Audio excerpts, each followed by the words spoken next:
Halo Sobat Bola, apa kabar? Semoga semua sehat selalu. Amin, amin, amin, amin. Laga FIFA Matchday, Timnas Indonesia lawan Palestina dan juga melawan Argentina udah dekat ya. Dan bagaimana nih kira-kira persiapan dari Timnas Indonesia untuk menghadapi laga FIFA Matchday ini? Bung? Ya, ya memang terlihat ya sudah ada beberapa pemain yang bergabung di pelatnas ya yang dilakukan di Surabaya karena pertandingannya sendiri di Gelora Bung Tomo. Nah, tapi memang kalau kita lihat bahwa pemain-pemain yang hasil dari keturunan, yang hasil dari naturalisasi itu juga sudah mulai bergabung bersama dengan pemain-pemain yang kebetulan itu sudah langsung bisa bergabung.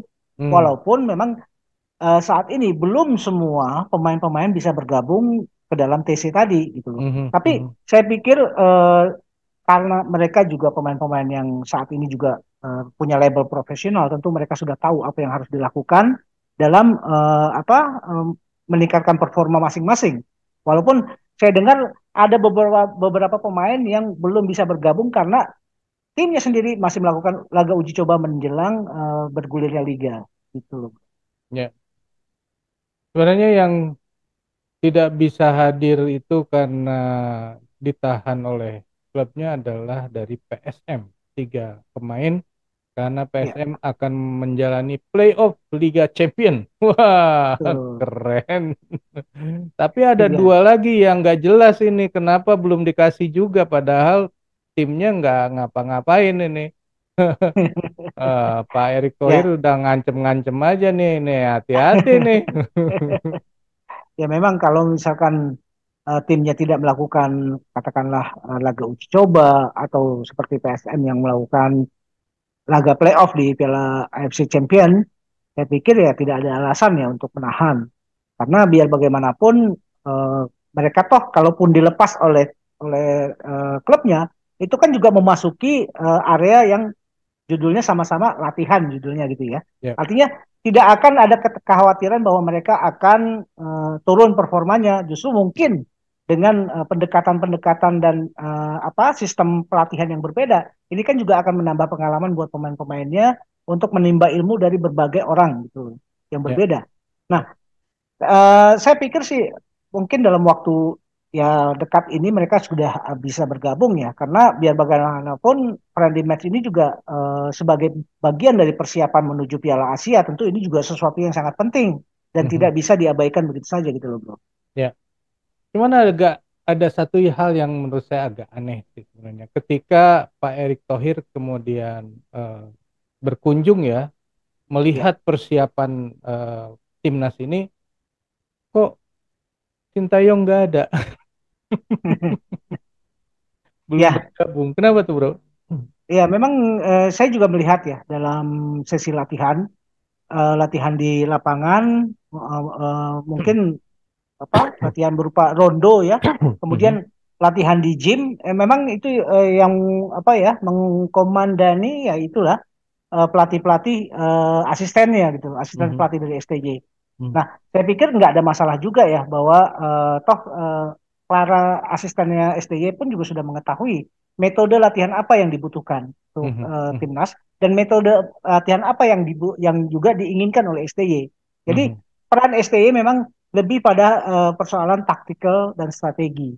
Jadi Ya, saya pikir tidak ada masalah ya dengan ketidakhadiran STY pada saat latihan itu baru berupa latihan-latihan sekedar untuk meregangkan otot segala macam, kemudian mulai sesi perkenalan dengan para pemain-pemain abroad.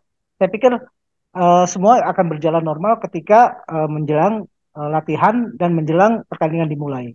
Ya, nah, ya, ini bagaimana dengan pemain-pemain yang sekarang masih berlaga di Liga luar negeri nih? Katanya belum bergabung juga.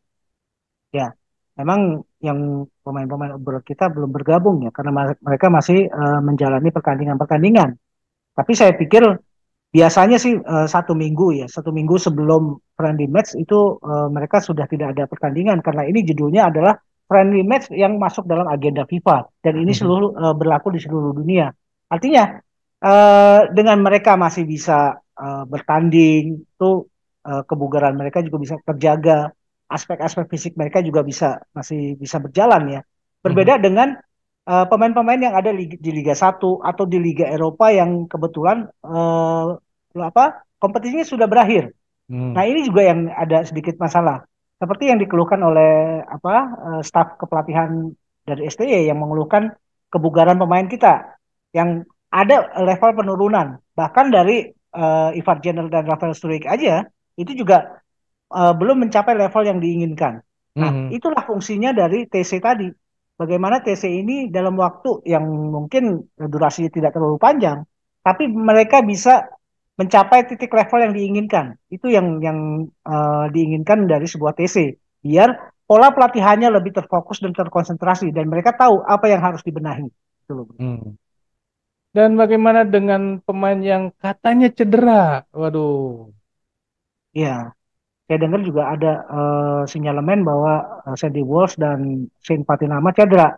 Tapi berita berikutnya katanya sih Sandy Walsh sudah ini ya, sudah sembuh gitu loh. Hmm. Ya kita harapkan saja ya bahwa dengan adanya spare waktu yang masih tinggal beberapa hari sih memang ya, Mhm.